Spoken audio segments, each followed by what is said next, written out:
Awesome. Well, thanks everyone for joining us here.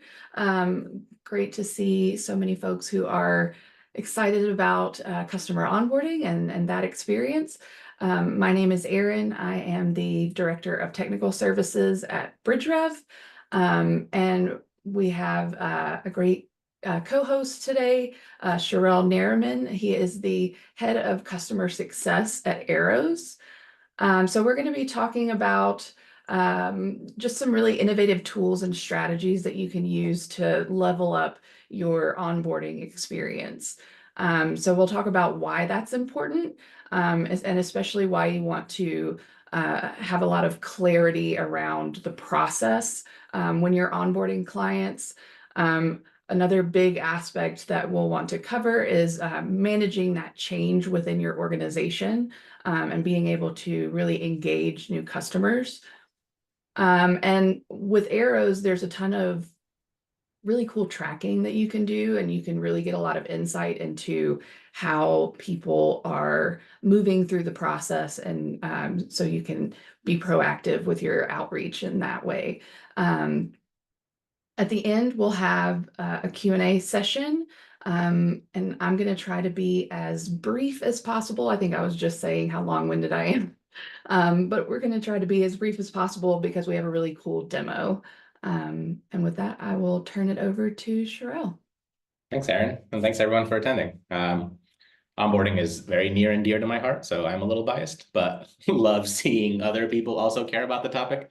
And to Erin's point, I'm going to kind of breeze through some of these slides. But if you ever want to chat about any of this stuff, find me on LinkedIn, email me, Shareil@Arrows, and we can go into deeper topics. But why onboarding even matters, I think in today's world, there's a better correlation between onboarding customers, implementing customers, whatever you call that process, getting them to that first value realization moment, and ultimately keeping them around longer. We do a lot of hand-holding and whining and dining in sales and in marketing to get customers to that point of buying the service or the product, and then oftentimes kind of thrown over to the CS or the onboarding side, and it's kind of like a good luck, figure it out type of thing.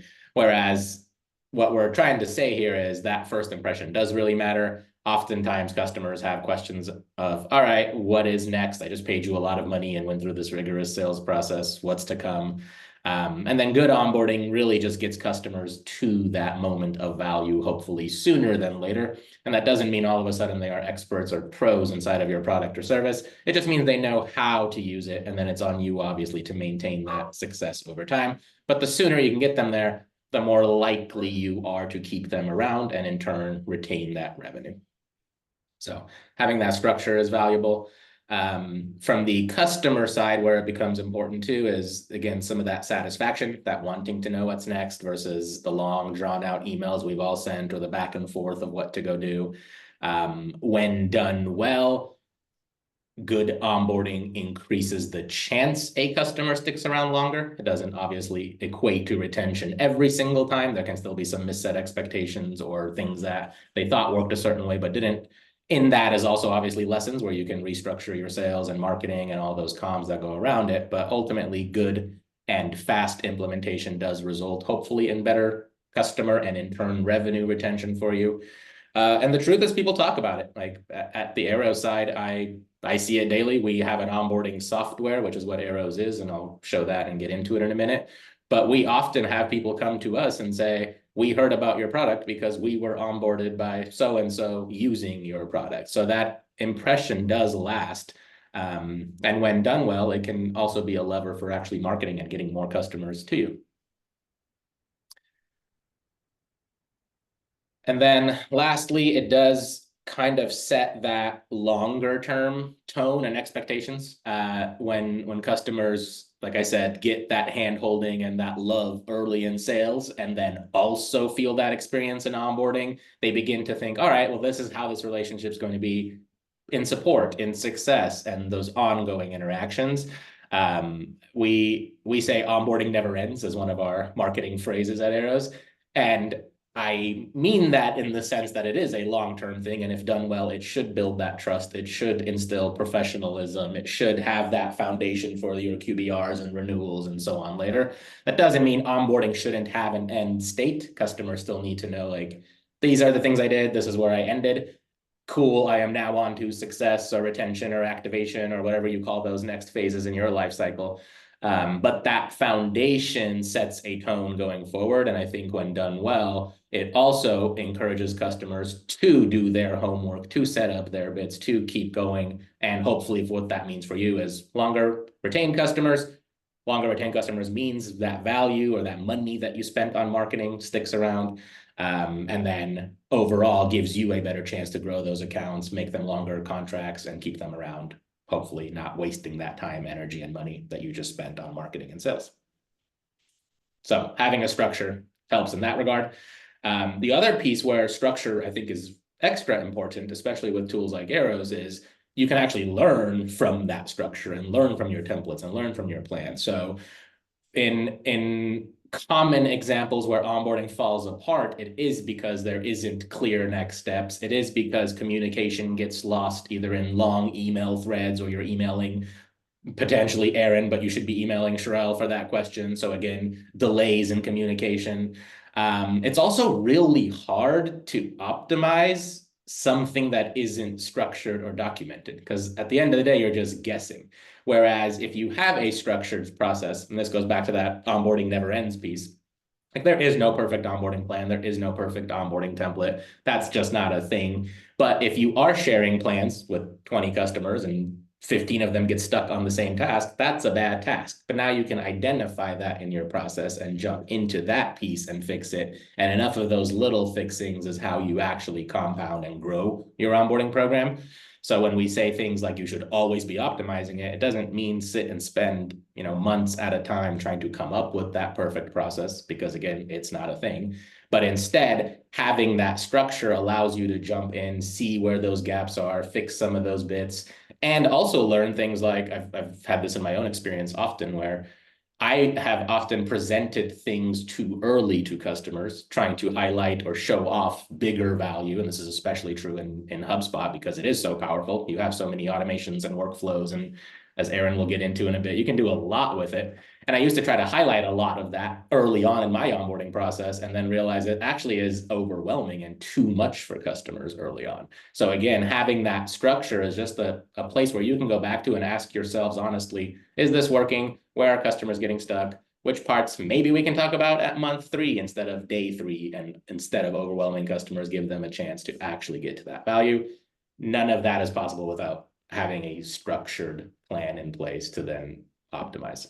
And I mean that with or without a product like Arrows or HubSpot. Even if you're just running onboarding out of spreadsheets and out of emails and out of documents, like having that structure still gives you something to build on and reflect on. So awesome. Yeah, I really feel that struggle of wanting to jump immediately into the weeds and show all the cool things, and not really realizing that that's probably the deep end for a lot of people. And so, yeah, I definitely can relate to that. yeah. One thing I forgot to mention, we are going to provide these slides at the end of the webinar. So you will have access to all of this information. And also, so BridgeRev is an elite HubSpot partner. So I get to work in all of the hubs doing all of the cool things. And one of my favorites is Service Hub, because it really is a powerful way to connect with customers. And as Shareil said, not lose out on all the money that you spent getting the customers there, by really, first of all, centralizing all of these different touch points so that you're not doing a lot of context switching, and just trying to serve the customer. It's super user-friendly, very easy to get up to speed, as long as Erin doesn't throw you in the deep end first. The learning curve is not terribly steep on that. And then one thing that I've learned to think about a ton as a developer, and as the director of technical solutions, is how do we make this scalable? Like how can we build something that not only works for now, but is going to work into the future? And that is very much accomplished through Service Hub. So some of the key features, you've got the ticketing system. Obviously, I'm going to streamline all of your tracking your issues and things like that. You've got customer feedback tools. Those are going to be super important for your continuous optimization portion of the process. So having the ability to gather those insights is critical. And then some people don't necessarily want to give you that feedback, or they may not want to talk to you directly. Maybe they want to be more of the self-serve option, where if they have a question, they want to be able to go answer it themselves. And so that's where the knowledge base really comes in. You can be proactive about answering those questions and getting out ahead of those issues. And that's going to in turn reduce the load on your support team. So all of this is about really driving efficiency for your team so that you are able to respond as quickly as possible and resolve things as quickly as possible, which is in turn going to increase that satisfaction that the customer feels. They feel like they're being heard and that everything is very personalized to them. So it's going to really help you retain that revenue. Through the ticketing and help desk, I also love this because it helps you prioritize things. I tend to have a ton of things on my plate at a time, and so being able to quickly see, what needs my attention is great. And then also you have that historical record going forward, right? So you're not gonna, forget to write it down. It's all kind of tracked for you. Your feedback and surveys, as I said, that's going to be really critical to the ongoing optimization that you'll want to do. And then the knowledge base, of course, going to reduce that support load and give people the information that they need up front without having to come and ask you for it. Which is a good transition into Arrows and why we built something like Arrows. Because a lot of the points Erin touched on are why and how Arrows is designed to work. So we obviously know the CRM tends to generally be where most people want to centralize most information. And so if you're building tools that sit outside of that, you are essentially creating a data silo, which onboarding tools CS tools in general are very guilty of. And so part of how we designed Arrows was to obviously streamline that customer experience. So the customer facing plan, the UI that your participant would see. So Arrows itself is onboarding software. Think about it in its most basic forms as a dynamic checklist. But it's a mutual action plan that you create templates with your steps in them, and then you can share those plans with customers. So they have now that version of their checklist where they can go through, and it's easy to set up. You don't have to set up a password or username or anything like that. We identify who you are via IP browsers and email clients. And so we can let you into plans safely and securely without the normal friction that comes when it comes time to sharing information with customers. But it's also makes you more efficient because you're starting with templates, and then those templates get turned into plans, which are tied to HubSpot records, most commonly a HubSpot ticket, which is used in Service Hub for post-sales activities.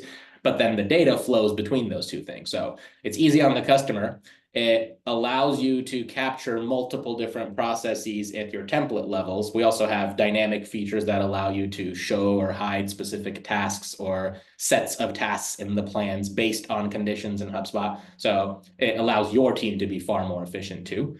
And if we go into kind of the next slide, part of the value is that customer-facing component, but the other and equally as strong value is the actual automations and the tracking and all of the efficiencies that get unlocked when you don't have to do things manually.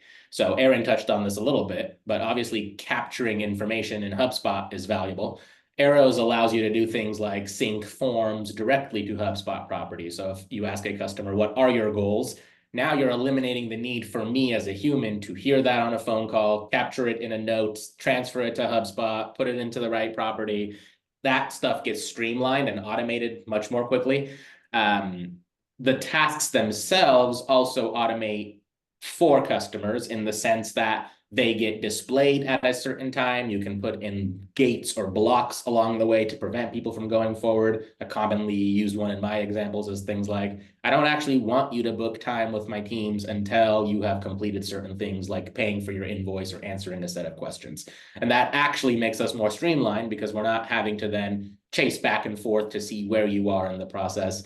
Each task has the ability to trigger automatic emails to a customer to remind them to come back in. I'll show you when we jump into more of the live demo here, but progress tracking, you can sync plans to pipelines in HubSpot. So if you're using a ticket pipeline to manage your onboarding process, those plans or the ticket cards can automatically move through that ticket pipeline based on where they are in their plan. That way, again, as customers do things, you are seeing clear communication internally. Everyone, both working in the plan and the rest of your company, have access to that visibility.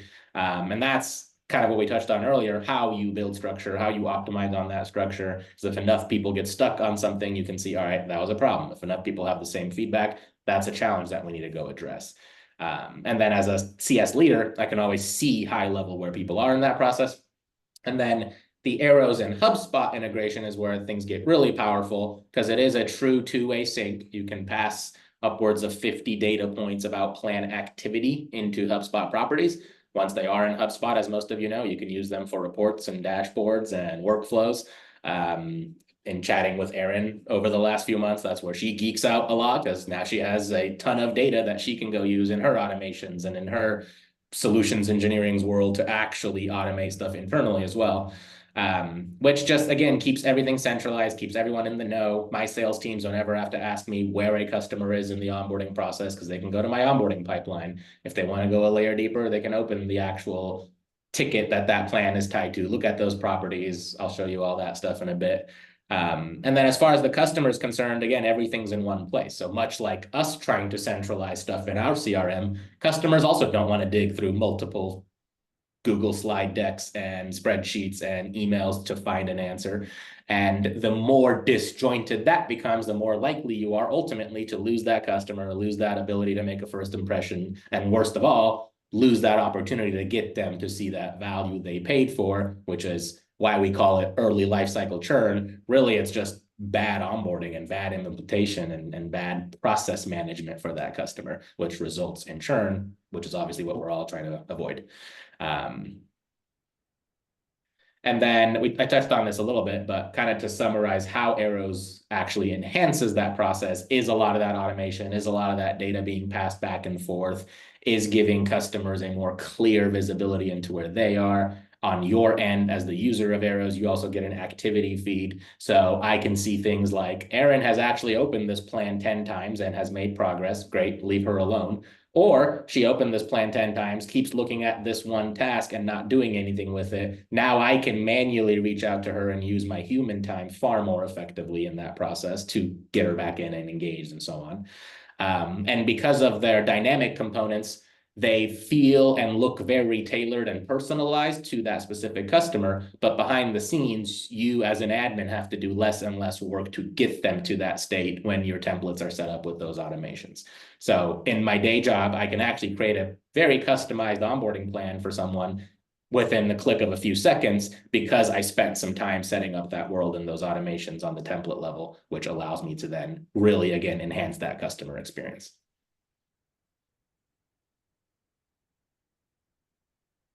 Okay, so I'll touch on this a bit because I want to get into more of the live demo of it. But when you are thinking through actually laying out, we talked a lot about the process. So how do you actually go do that? The most basic form, and I still do this to this day, is a piece of paper and my brain, and like, what are the tasks I need someone to complete? So at a high level, write down those things. Obviously, use a Google Doc or something a little bit more efficient than a piece of paper, if that suits you. But I actually do write it on my whiteboard, and I'll go map out my thoughts.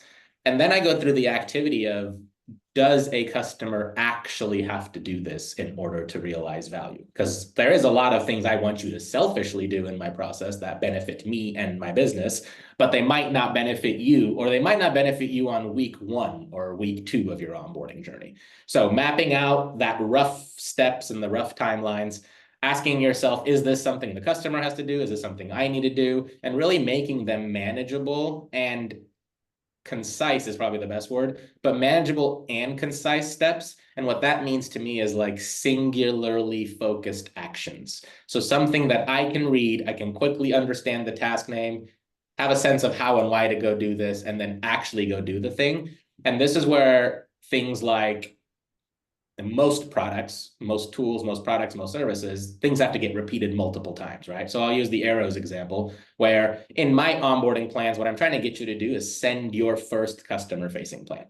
By no means does that mean you're all of a sudden an expert in arrows and using it extremely well, but I can basically understand that you understand how to do it, why you would do it, and you're doing the act of sending your first plan. Now, from there, I'm monitoring how often are you doing it, how frequently is it happening, to what degree are those limits being met or not met. But the starting point was breaking it down into those individual steps, making them manageable, and getting them to that point where I can put them in front of you so that you don't feel overwhelmed and overcomplicated. And a big culprit of this mapping world usually is because we have bias internally and we think something might be super easy because we do it every single day. And what that looks like on paper often is multiple things jammed into a single step, which is the same as those long drawn out emails or those huge spreadsheets we've sent people in the past. Where that becomes problematic is actually twofold. Oftentimes the customer gets lost in that, right? Which we don't know what to do or what to act on first, or just feels like a big thing. And I say, I'll get to this in a bit. But the reality is I don't get to it in a bit. And also now you don't know actually where I'm stuck, which makes it very hard to go back and do everything we opened with, like optimizing your process and having that structured process and really digging into those points. So you're really doing yourself and your customers a favor by spending some time on this and actually mapping out some of those steps so that you can build on it later effectively and actually make it more meaningful so that they can make progress. And what does that really look like? Ultimately, it's clear communication, having things documented well, and then just keeping people informed. So the more clear that communication is, and I don't mean just starting at the time you get passed off to onboarding, have your marketing materials talk about the fact that there is a step after sales. Have your sales rep use your onboarding process as actually a sales value and sales tactic, because often customers want to know what is going to happen. I'm about to sign this contract and pay you a lot of money. I would like to know what's going to happen after here. So it can actually be used as a sales tool. Again, having it documented allows you to obviously get customers to see those things and do those things, but also gives you a chance to go back and revisit your document and build future versions and future drafts of that process. And then keep things current and updated, both from the lens of actually keeping customers informed and updated on those changes, but also your actual steps and processes. Because the reality is UIs change. We see this in HubSpot a lot. As a partner of HubSpot's who references HubSpot's websites and materials and images often, their UI is also changing from time to time. So if you tell a customer to go do something in XYZ tab, and even if it looks a little bit different, that might deter them from doing it or make them stop and ask questions. So the more updated all of this information is, and the more updated you can inform or keep both sides, the more likely you are to set better expectations and see those results that you're likely after. Cool. I think this is where I get to demo arrows. So Yes. I'm going to share my screen. Hopefully the right screen. Okay, can you see what looks like a pipeline, Erin? Yes.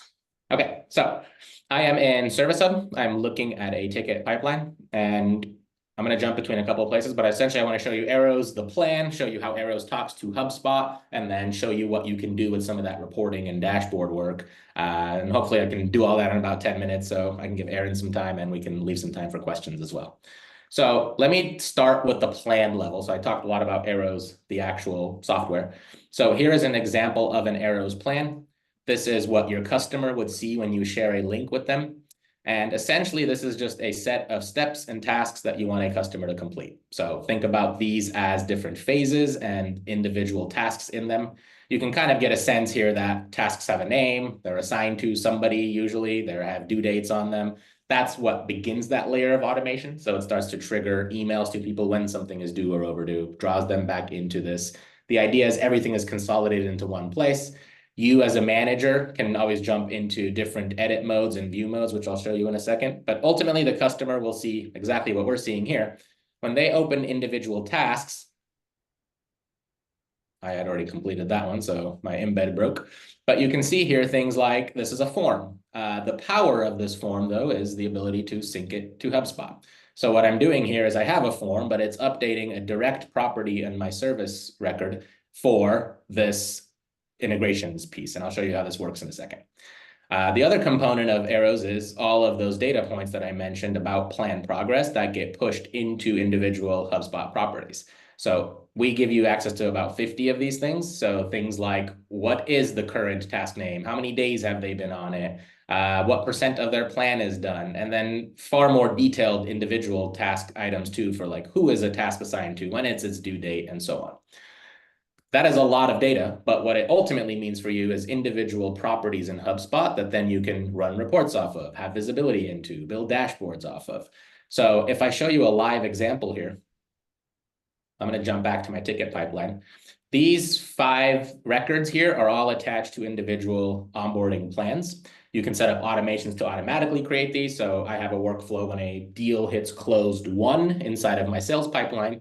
A HubSpot workflow is actually recreating an onboarding record, putting it into this onboarding pipeline for me. And if I jump into this record, what I can also see is I've built a few sections here for onboarding. But what I'm doing is passing information from that sales deal to this onboarding ticket via HubSpot workflow. So now as an onboarding rep, I can quickly see what tier they bought, what notes from the sales rep were in here, any sort of information about the contract. I also personally always create a amount ticket property so that I can capture how much revenue a customer is worth, and in turn, how much revenue I can either retain or have the opportunity to grow by onboarding them well. So this is all front and center for me. And then this down here is actually all talking to and from, these are all properties talking to and from that plan, mostly on forms. But as we fill stuff out, this begins to get populated too. So if I jump back into this plan here, you'll see on the service record, I have a Arrows CRM card, and this gets populated automatically and in real time as progress happens on the plan. So at the highest level, anyone in your team could come in here and get a sense of where a customer is in the process. If I open this plan, it'll take me directly to that one we were just looking at. Here, for example, is that form that I was just mentioning. And let's say I want to collect some information from a customer. I'm going to submit that in here. You can see the task has a little bit of a celebration moment. It starts to capture timestamps and information on who did what. As far as the customer is concerned, they can carry on and go to the next task. In this case, it's a scheduling task for a HubSpot embedded calendar. So again, I'm really trying to keep you here and in one place. This is all dynamic and interactive. When I answered that question, though, if I refresh this page, we'll start to see some of that power of the integration. So now this property in here should be filled out. So that user data and email data that I just submitted on that form now appears here in front of me. One thing I love doing, especially when there's data collection happening, is setting up what I call missing data reports. So because these are individual properties, now I can quickly come here, look at all those customers in my onboarding pipeline in one shot and see who has or hasn't answered some of these questions. So if I know I need all these questions answered, I can also set up filters in here. I just did this for the sake of showing, but I can set up filters in here that would say, only show me customers that are missing the team size, because that's one data point I really care about. And that lets me then manage multiple accounts at a time while being focused on a singular task or a singular customer that needs my attention. In this case, my filter is once all these are filled out, they would drop off. So if I actually answered this last question, that would also get this out of here. But now if I'm actually managing these clients, I can quickly see, all right, clear spaces is fine, leave them alone. Let me focus on art finders because they actually haven't done anything. Or because they're on the starter tier, maybe there's some self-serve motion. I don't actually need to worry about them either. Let me focus my energies here. But that real-time communication allows customers to keep making progress through here. And it allows me to obviously work in HubSpot if I need and stay focused there. The other piece of this is then automating movement through pipelines for that piece of visibility that we talked about and having a sense of tracking progress and where customers are. So the customer themselves can see their progress bar. They can come in here, click continue. They'll always be informed via the automated emails. Something is coming up or something is there to do. But if I look at this, right now, I am in the getting started phase of my pipeline. So if I jump back into my onboarding pipeline here,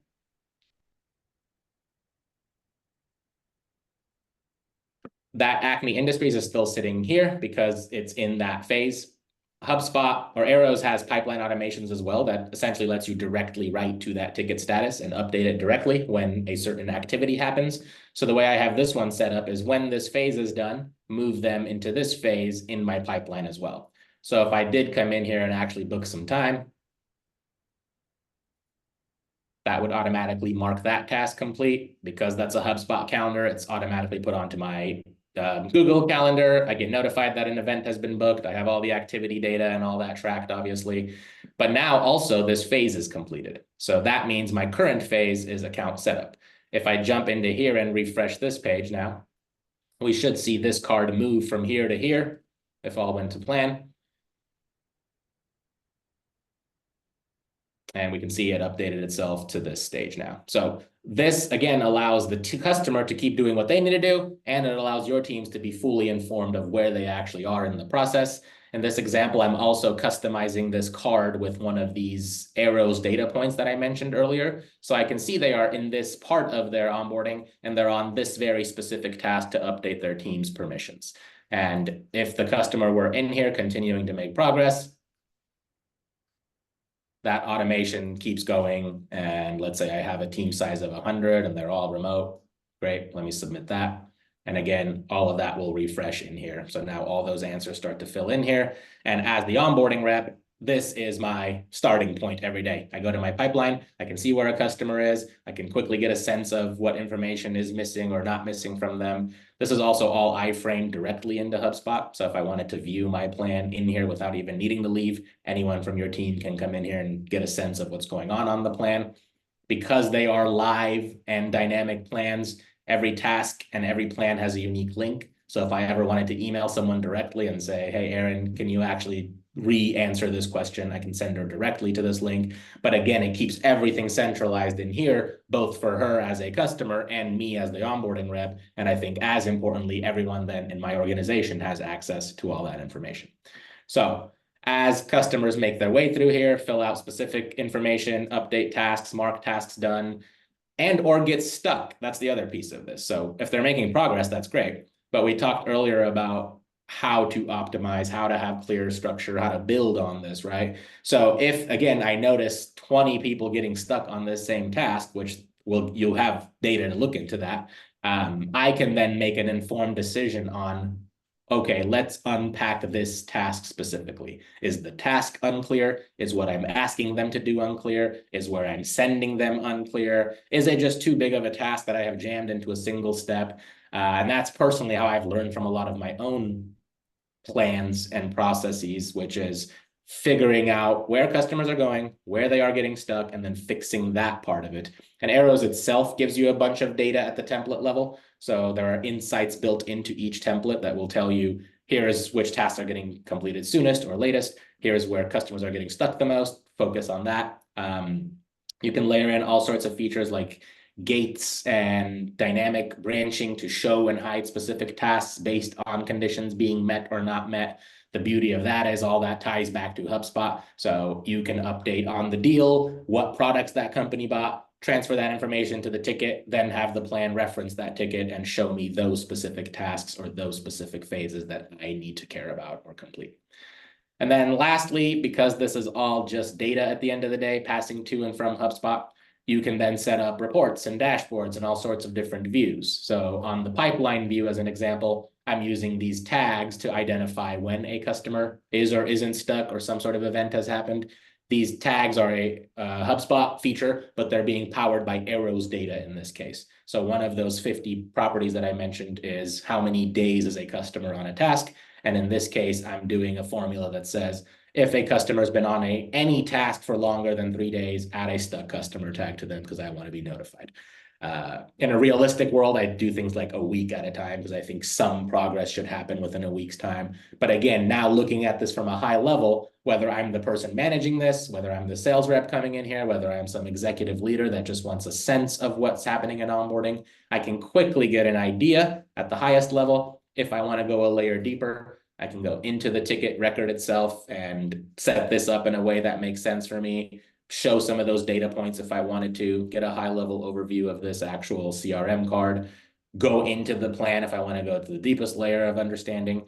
And then at the report level, some basic reports I've set up here are things like who is all in onboarding at the moment, who is responsible for that, how many days until these are all Arrow's data points now. So these are HubSpot data points and then Arrow's data points pushing into HubSpot. But now it allows me to sort and filter and make informed decisions like this customer is 30 days to their target date. Maybe I'll leave them alone. These two are 16 days to their target date. Let me focus my time on them. And then specifically, this one has been stuck for 9 days on a singular task. Let me focus on this one before this one.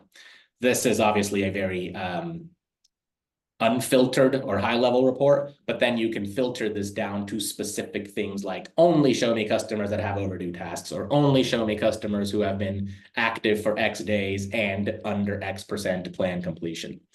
As I go a little bit further here, this is where for me, it becomes valuable as a manager and senior leader to see at a high level what's going on in my onboarding world.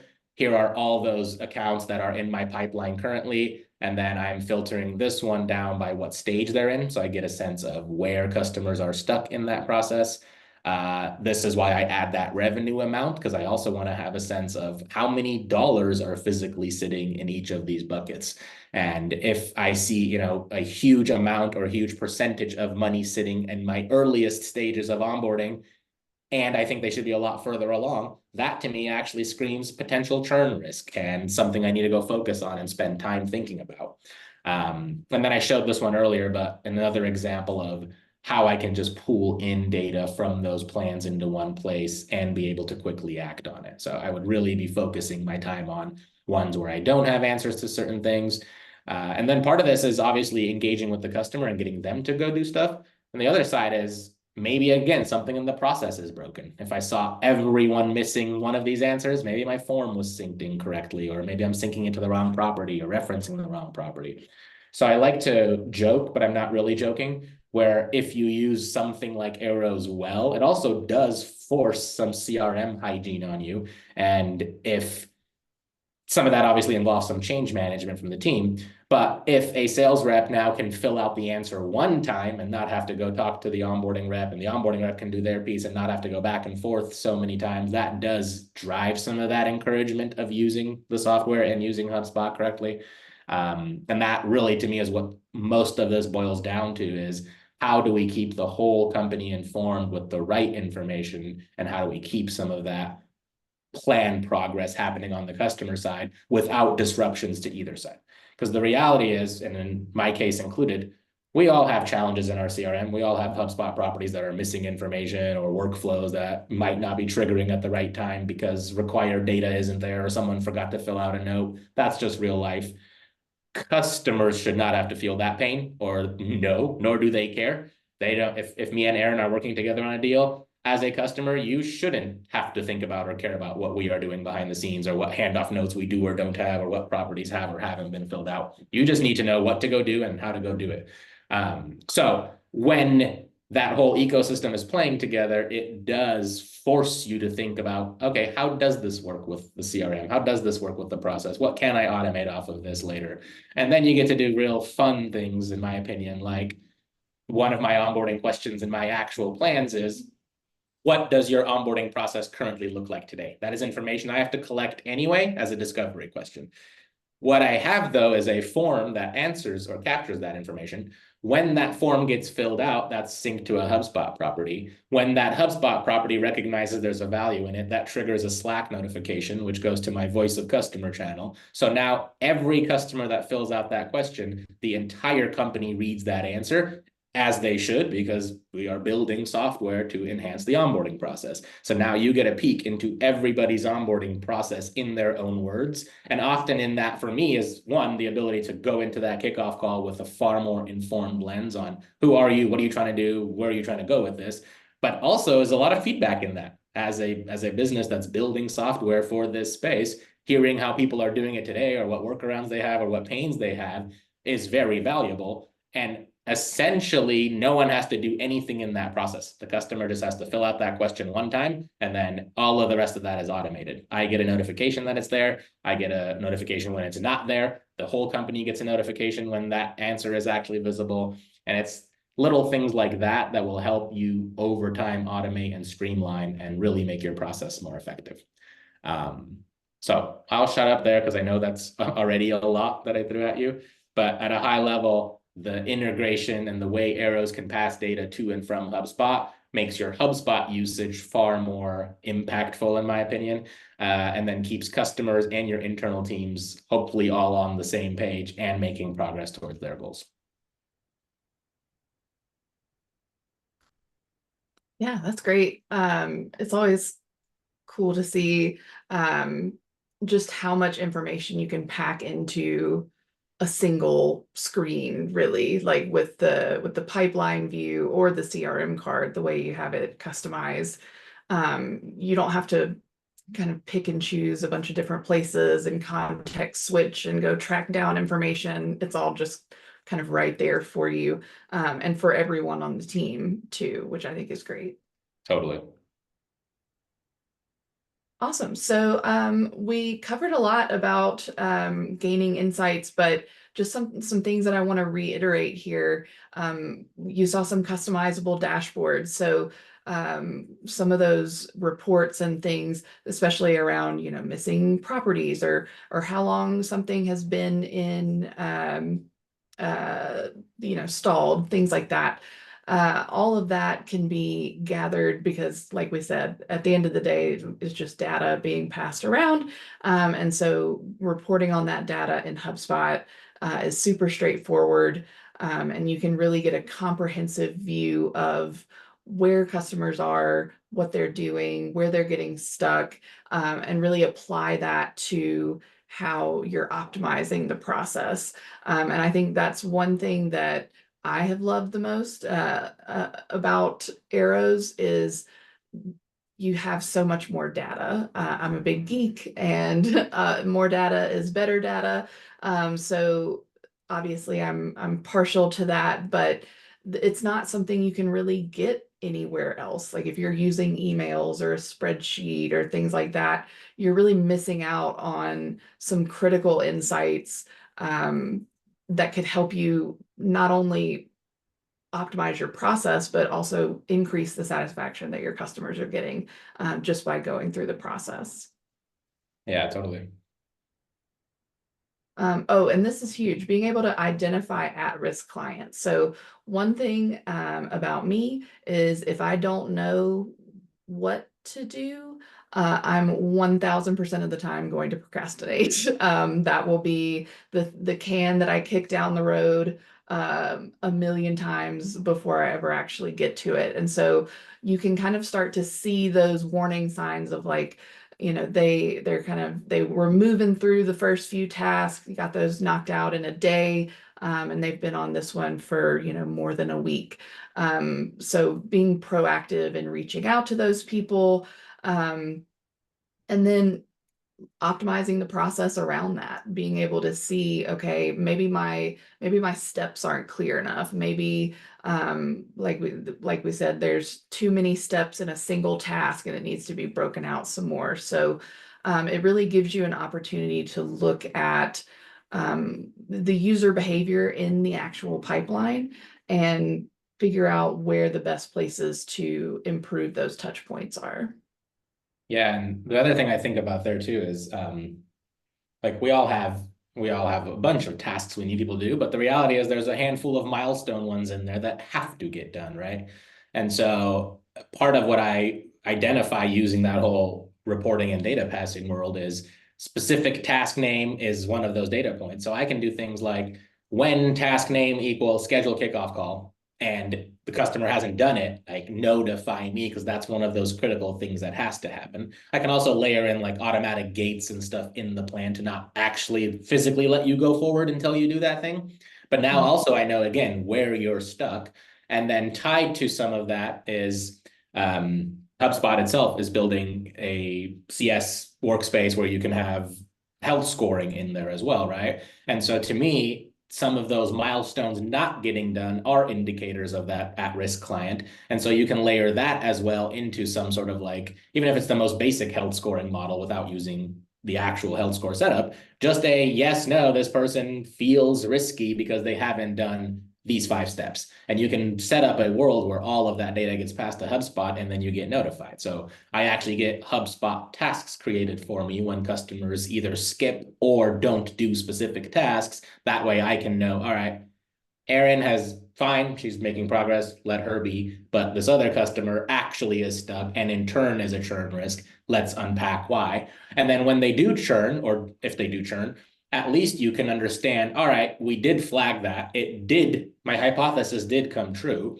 Let's look for that sign earlier for the next customers, or let's address that in marketing and sales early on proactively. So all of that optimization shouldn't just optimize your onboarding process. It actually should feed into the rest of your departments and that cross collaboration that should be happening, and hopefully making all of them more powerful and more informed as well, so that you can do more proactive, use your time more proactively versus that reactive motion of when a customer is likely already going to churn anyway, then we're spending so much time and effort chasing them down, which is kind of that last piece on here too, like building some of that intervention into how you use the data, I think becomes very smart. Absolutely. It's definitely about working smarter, not harder, and being able to put that human touch on the things that actually probably need it rather than kind of just sit. Awesome. Well, we've got a few minutes here for some Q&A.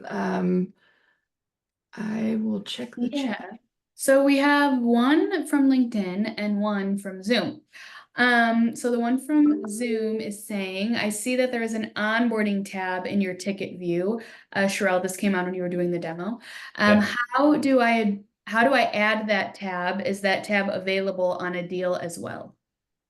Coincidentally, me and Luke have a one-to-one this afternoon. He's one of our Arrows customers. So Luke, I'll walk you through that in more detail. But yes, it's essentially I don't know what HubSpot calls them exactly, but if you're looking at that activity record, there's a customize button in the top right in there. And I think Erin, correct me if I'm wrong, I think they're called views or tabs inside of that activity feed. So you can go in there, create a custom view and add whatever properties you want to it, essentially. Yeah. Yeah, that was easy. Next question from LinkedIn.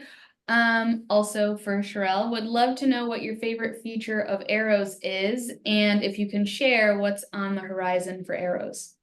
Ooh, good questions. Gosh, my favorite feature right now would have to be gates, because it's a newer feature. It's basically the ability to build blocks within the plan. So think between tasks or between phases of tasks. And it does 2 things. It controls that plan momentum, but also acts as a communication tool. So in the gate itself, you can create labels, you can set up automatic email reminders to go out to customers, and you can program those gates to unlock themselves when tasks or phases get completed or when HubSpot conditions get met.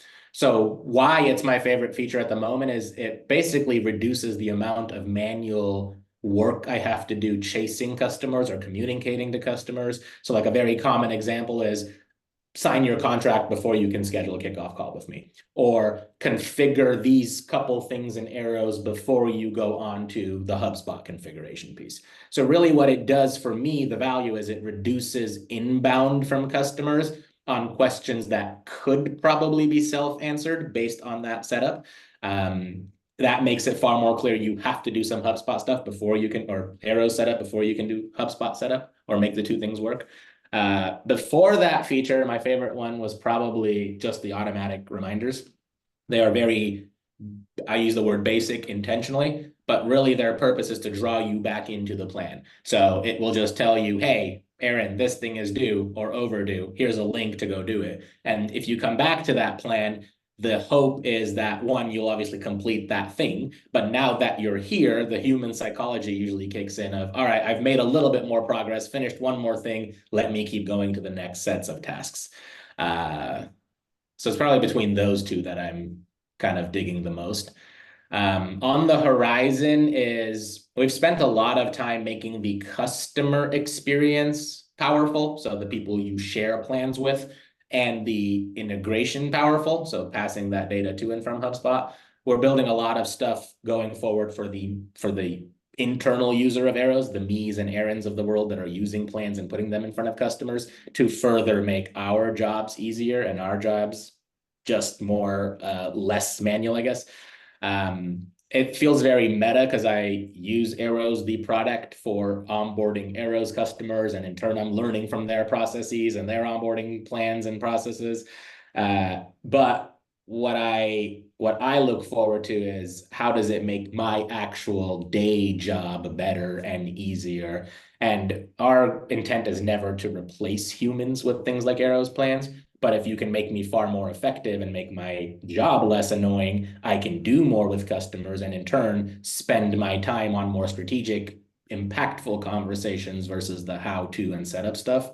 So I'm looking forward to a lot of those like managerial bits that are going to make our lives a little easier. Love to hear that. Okay, those are our 2 questions. Awesome. Well, thanks everyone for joining us. We will provide these slides via email after the webinar. If you have any questions, please feel free to reach out to me or Shareil.